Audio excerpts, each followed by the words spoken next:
السلام عليكم ورحمة الله وبركاته، صبحكم الله بالخير ومساكم الله بالخير. معكم اخوكم عبد الله ابو فرح. المهم شو اخباركم؟ شو علومكم؟ ان شاء الله انكم تكونوا مرتاحين ومبسوطين. ما علينا.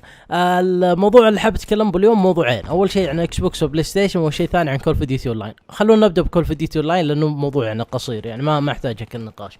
كول اوف ديوتي اونلاين هي لعبة يعني بالصين، موجودة بالصين، يعني لا فترة موجودة بالصين، بس على أجهزة البي سي، حصرية على البي سي، وغير كذا حصرية على الصين. فهمتوا علي؟ وش هذه كول اوف ديوتي اونلاين؟ كول اوف ديوتي اونلاين هي مالتي بلاير وزومبي والسرفايفر حق مودرن وارفار والسوالف هذه، يعني اي شيء مالتي بلاير موجود باللعبة هذه. ففكرتها شلون؟ انهم جايبين ماخذين مابات من كود 7 كود 6 وكود 8 كذا، يعني مسوين ميكس بالشريط، واسلحة من هنا ومن هنا ومن هنا، وكل ستريك من هنا ومن هنا. فهمتوا علي يعني؟ ان شاء الله ان تكون واضحه. ومنزلينها بلعبه واحده على الصين. طبعا اللعبه فري تو بلاي من نشر اكتيفيجن حاليا هي المسؤول عن العاب كول اوف ديوتي بوجه عام.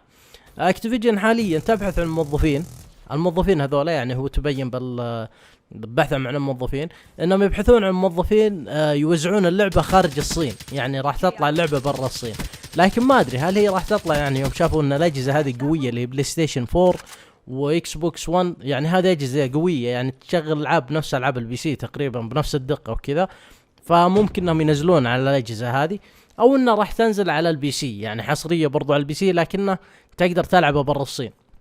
قبل ما كان له الا سيرفرات بالصين، يعني حتى لو بغيت تلعب اللعبه هذه تقدر تلعبها، لكن بيجيك لاج. يعني تعرفون الصين بعيده، سواء مننا احنا وسواء من الاجانب او غيرهم، يعني الجميع راح يجيهم لاج لان السيرفرات بالصين بعيده، فشيء طبيعي.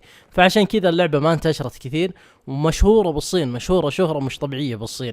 لا مبيعاتها ولها، هي مو لا مبيعاتها، هي داخل اللعبه في حاجات تنباع داخل اللعبه هذه اللي له سوق وكذا بالصين، يعني مشهوره. ما علينا. فهم قرروا انهم يطلعونها برا، فما ادري عاد متى ياخذ لهم وقت وهي بتنزل على البي سي، ولا بس على البي سي عفوا لحاله، او راح تكون ضمن البلاي ستيشن والاكس بوكس. الخبر الثاني، اكس بوكس نزلت خطاب، يعني تقول انهم حابين تشاركون بالمالتي بلاير مع كل العاب الكونسولات الثانيه او الاجهزه الثانيه، يعني مو بس الكونسول، اجهزه البي سي يعني وبلاي ستيشن 4 والاكس بوكس. يعني انت داخل بارتي بكود تقدر تلعب مع اخوياك اللي بالاكس بوكس، يعني تسوي لهم بارتي تجيبهم يلعبون معك، واخوياك اللي على البي سي منه راح يكثرون عدد اللاعبين داخل الالعاب. هذه فكره.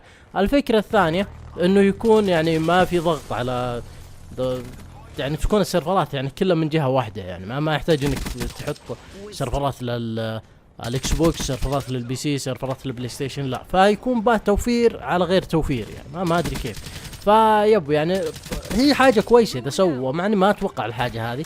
بلاي ستيشن صرحت من عنده قالت انه سعيد يعني بالخبر هذا، وتحب تناقشوا مع اكس بوكس. تعرفون يعني كل واحد بيحط شروط، يعني كل واحد مسوي قوي على الثاني، فبيحطون شروط. يعني تعرفون بلاي ستيشن السنوات الأخيرة هذه صراحة ماكلة السوق، يعني أفضل من إكس بوكس بمراحل. ممكن أنا أعطيكم نقاط بسيطة بس هي الحاجات اللي راح تفرق باللعب، أو إنها راح تفرق بالصفقة هذه إنها ما تنزل. أول شيء بلاي ستيشن معالجه أقوى من إكس بوكس، شيء طبيعي، يعني بلاي ستيشن 4 معالجه أقوى من معالج إكس بوكس، فعشان كذا ممكن يكون في مشاكل بين اللاعبين، ممكن يصير مضايقات وكذا.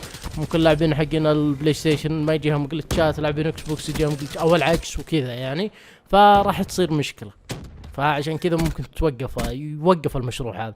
الخطوه الثانيه اللي هي الحصريات. طيب اوكي، انت بتشغل بعض الالعاب الملتي بلاير، يعني العاب الملتي بلاير مشهوره عندنا والمهمه، عندك مثلا فيفا. اوكي طيب حقين اكس بوكس عندهم حصريه الليجند، كيف تبي تخليهم يعرضون سلعهم وانت على بلاي ستيشن مثلا واحد معه كوينز يروح يشتري لعبه ليجند، خلاص طلع له ليجند. فشيء صعب جدا يعني الحصريات هذه.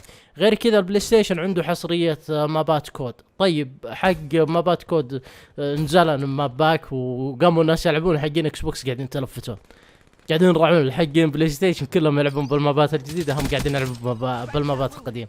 فهذه يعني نقطه انا هي اللي مسببت لي فارق، ممكن انها ما تنجح الفكره هذه. فانتم ايش رايكم؟ انتم شخصيا ايش رايكم بالموضوع هذا؟ اتمنى ان نتناقش بالكومنت، يعني كل واحد يبدي وجهه نظره، مع اني ما احس كل الموضوعين هذولي احس ان اخر شيء ما راح يضبطن. انا عارف يعني الموضوع الاول اكتيفيجن شركه غبيه، معروف انه من اغبى الشركات اكتيفيجن واي، ما راح يسوون يعني خطوه ذكيه زي كذا، مش معقول يعني. هذه خطوه ذكيه، هذه يبي لها شركه يعني محنكه، مو نفس اكتيفيجن واي اي. الخطوه الثانيه اللي هي بلاي ستيشن واكس بوكس، تعرفون انتم شده المنافسه بين الجهازين هذه من طلعنا على الدنيا، واكس بوكس يقصف ببلاي ستيشن، وبلاي ستيشن يقصف بالاكس بوكس، وبلاي ستيشن ياخذ حصريات والاكس بوكس ياخذ حصريات. يعني كذا حتى الشركات حقت الالعاب بتخسر. يعني ممكن كول اوف ديوتي الجايه اذا سووا النظام هذا ان مالتي بلاير تلعب، كل الشركتين تقول ما نبي الحصريه، انت مضطر انك تنزل حصريه، فما راح يكون عندك فلوس، بتخسر شركات الالعاب. فهذه نقطه برضو انها راح تخسر يعني الموضوع هذا. تعرفون اي شيء فيه خساره فلوس مستحيل يسوونه، ما عليهم هم من اللعب، عليهم من فلوس يا حبيبي. فيب يعني هذه وجهه نظري انا بالموضوع. ممكن انت لك وجهه نظر تختلف، اتمنى انك تكتب لنا بالكومنت، وشاكر ومقدر لكم، والله يعطيكم العافيه على الدعم بالايام الاخيره.